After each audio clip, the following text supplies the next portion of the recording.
Vampire Killer es un juego sorprendentemente revolucionario. Lamentablemente, también es totalmente desconocido. Esto es perfectamente entendible porque salió para la MSX2, un estándar de computadora personal japonés que solo fue exitoso en el país del sol naciente durante la década de los 80 y principios de los 90, con unas ventas moderadas en Europa, principalmente España, ya que los demás países del antiguo continente estaban ocupados con el Spectrum y el Amstrad, mientras que el Commodore 64 mandaba en Estados Unidos. Muchas compañías trabajaron para la MSX, ya fuera fabricando unidades de los 4 modelos que tuvo o específicamente hablando de videojuegos, creando títulos para la misma, siendo Konami una de las empresas que más lo apoyó con cerca de 70 juegos, muchos de los cuales eran traslaciones de los aliens para las arcades, o nuevas propuestas que esperarían por varios años y generaciones para por fin resaltar en la industria. Vampire Killer fue una de estas traslaciones, proviniendo del primer Castlevania para la NES. De hecho, debutó solo un mes después del lanzamiento de este, exactamente el 30 de octubre de 1986 para la MSX2. Sin embargo, se trata más de una reinvención, una reimaginación total para el nuevo sistema de las aventuras de Simon Belmont, pues su enfoque no podía distar más de la versión original. Castlevania iba sobre avanzar eliminando o esquivando todos los obstáculos y enemigos de una zona para pasar a la otra, recogiendo armas, puntos y bonificaciones hasta llegar al jefe, vencerlo, pasar el mundo, superar nuevos retos, seguir a otra zona y repetir el ciclo hasta que salieran los créditos. Pero Vampire Killer no se puede permitir la misma fórmula por un gran problema. Aquí no existe desplazamiento lateral, en su lugar son pantallas estáticas. Esto hace imposible la existencia de prácticamente el 90% del juego. Tan solo hay que pensar en el primer corredor del castillo. Este desplazamiento busca mantener en vilo al jugador, al pendiente de todas sus estadísticas, pero también de lo que puede estar por materializarse más adelante y de si tendrá suficientes corazones o el arma adecuada para enfrentarlo. Aunque es precisamente de este último verbo del cual bebe Vampire Killer para estructurar su jugabilidad sin afectar el corazón de la saga. Castlevania siempre ha ido y será sobre la lucha, en el sentido más literal de la palabra, entre el bien y el mal representados por los cazavampiros contra Drácula. Con esto en mente, más la limitación del desplazamiento lateral, la cual de por sí no era muy común en juegos de la MSX, se optó por enfocarse en una aventura tipo RPG. Los escenarios siguen siendo los mismos 6, solo que ahora su exploración los mutó en espacios enreversados que se recorrerán varias veces como si se tratara de las mazmorras de Zelda. Básicamente se toma la estructura de cada mundo original, convirtiendo las puertas que solían ser los puntos de guardado en el final de cada fase, las cuales son expandidas solo lo suficiente para justificar la exploración. Además, que ya no basta con solo llegar hasta ellas, pues para pasarlas se debe tener una llave blanca o llave de esqueleto, ubicada en zonas de difícil acceso o escondida entre bloques rompibles, siendo un sistema que solo sería retomado hasta Rondo of Blood. Debido a que estas puertas junto a sus llaves en ocasiones son fáciles de alcanzar o están muy cerca del punto de nacimiento, la sensación de desafío tiene un cambio total, pues ya no es por lo desesperante que sea un corredor, sino por lo sofocante que resulta cada pantalla, producto de un mejor diseño de niveles. En el original, salvo algunas secuencias sobre todo del final, las fases eran pasillos con uno que otro salte. Aquí están más elaboradas, con escaleras que conectan habitaciones verticalmente, segundos pisos que marcan nuevos caminos, hundimientos y caídas. Con el nuevo enfoque, los diseñadores pudieron hacer cambios en la jugabilidad. Muchísimos objetos fueron incluidos, por lo que fue necesario dibujar un inventario en la interfaz del juego.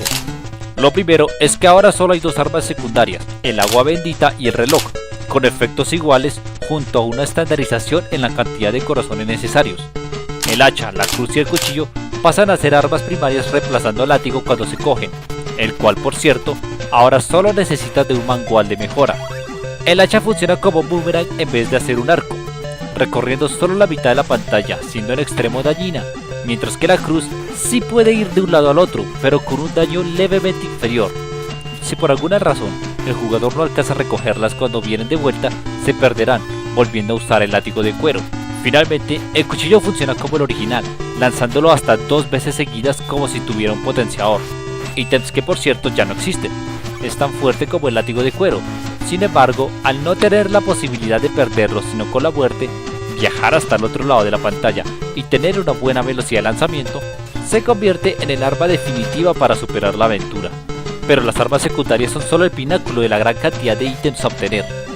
Normalmente se suele hablar sobre Castlevania 2 y la proximidad que este le dio a la saga a varias mecánicas propias de los RPG, cuando Vampire Killer trajo muchas ideas que serían pasadas algo reducidas a la secuela oficial.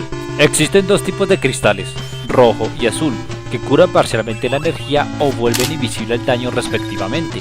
Un anillo que convierte al jugador en un arma andante por algunos segundos, capaz de matar a cualquier enemigo con solo tocarlo.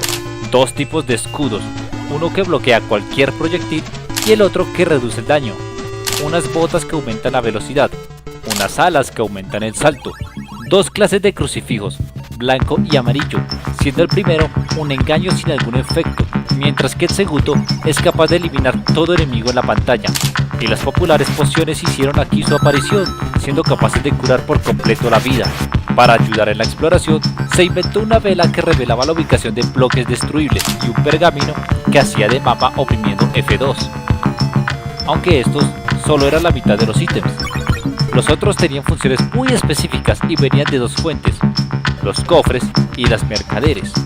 Repartidos por montones en cada fase, los cofres guardan desde armas secundarias hasta los ítems ya mencionados, pero para abrirse requieren de las llaves amarillas, que también están escondidas y no siempre alcanzan para todos, por lo que es muy probable que aunque se sepa que en X cofre hay un escudo que vendría bien contra los pilares de hueso, no se pueda obtener al carecer de la llave o ser muy duro el camino hasta la misma, razón por la cual se creó las mercaderes, una figura que seguiría siendo presencia en la saga.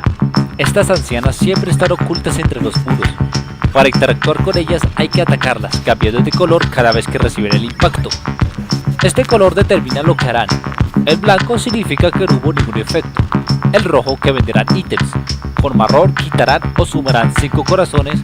Y el azul subirá o bajará la dificultad del nivel. La moneda son los corazones que vuelven en las presentaciones de 1 o hasta 5. Sin embargo, los precios se pueden cambiar de acuerdo al tipo de Biblia que se tenga. La blanca los hará más baratos, mientras que la negra mucho más caros. Un uso bastante extraño para la que luego sería un arma secundaria. Estas mismas Biblias, por cierto, determinan la elección de la anciana cuando está color marrón, con la blanca como la que suma y la negra la que quita corazones. Solamente resisten 6 golpes, desapareciendo al séptimo y dando 5000 puntos. Aunque los resultados tras cada ataque son en su mayoría al azar, cada una siempre venderá el mismo ítem en específico. No importa cuántas veces se entre o salga de la pantalla para reiniciar las posibilidades. Ítems que sin ser indispensables para pasar las fases, las pueden facilitar a precios siempre razonables. El único problema aquí es que los candelabros no reaparecen sino hasta después de muerto, razón por la cual en muchas ocasiones se tendrá que hacer la molesta tarea de matar una y otra vez a X enemigo hasta obtener la cantidad de corazones necesarios, con el inconveniente de que a diferencia de la versión original no soltarán tan fácilmente este preciado bien. Eso sí, al no haber límite de tiempo se pueden realizar tranquilamente. Todos estos ítems mejoran la experiencia del jugador ofreciendo distintas y originales formas de vencer a los esbirros de Drácula. El único elemento que no tiene ningún motivo para existir son los sacos de oro, que mantienen igual denominación. En Castlevania daban vidas por cada determinado monto, pero aquí no. No se pueden cambiar en vez de corazones con las ancianas. No afectan las probabilidades de encontrar objetos ni tampoco recompensan de alguna forma durante la partida o al menos al terminar el nivel.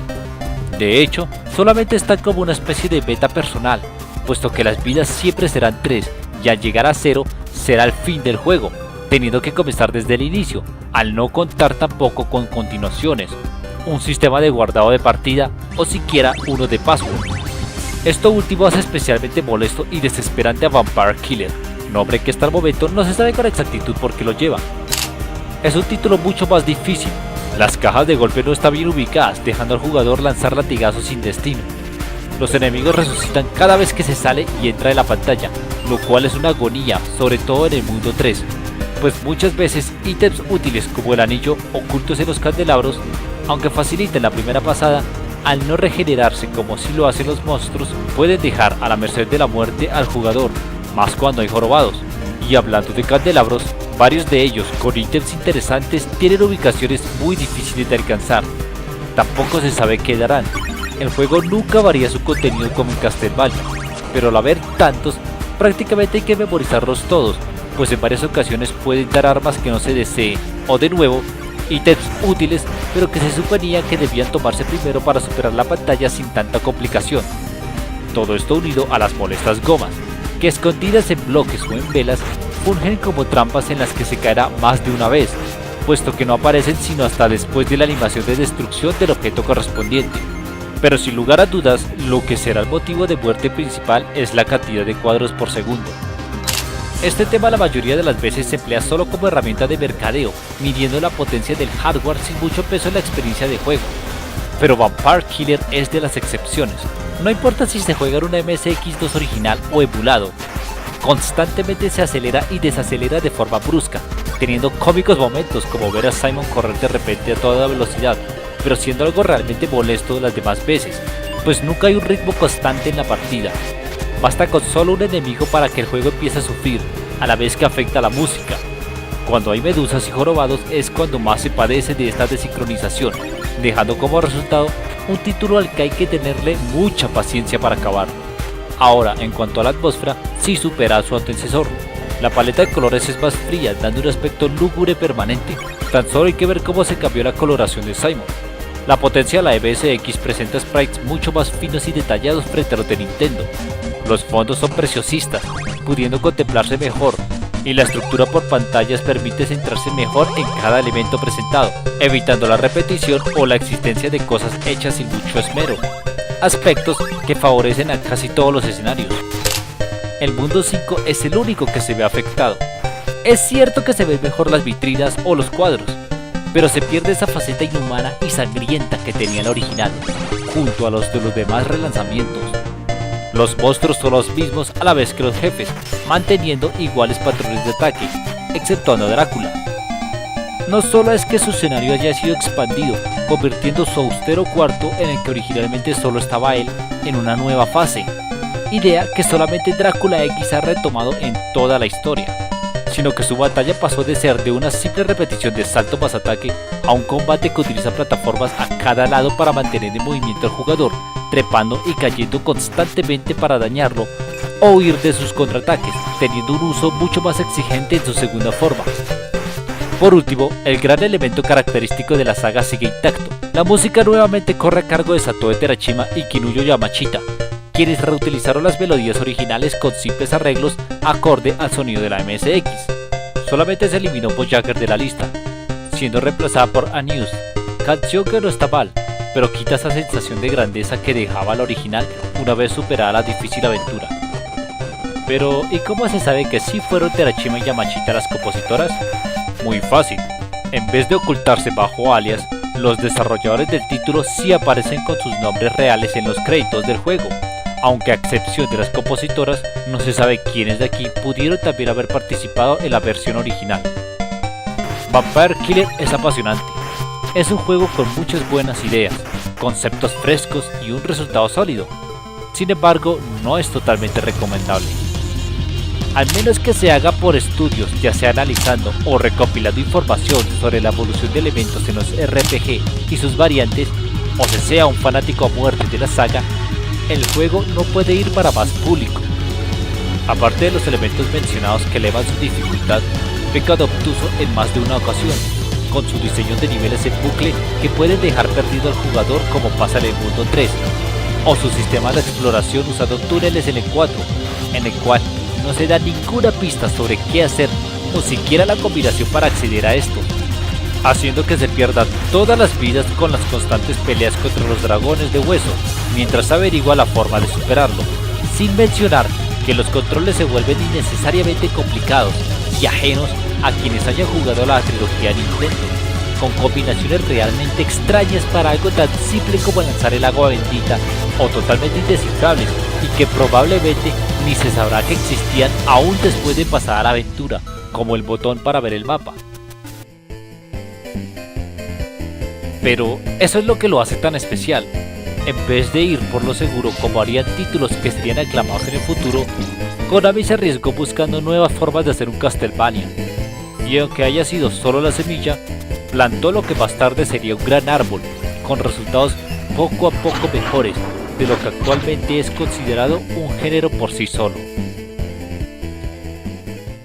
En nuestro próximo capítulo analizaré Castlevania 2 Simon's Quest, el segundo juego más comentado y criticado con dureza en toda la saga, por un gran número de razones que dan material de sobra para dedicarle su propio video.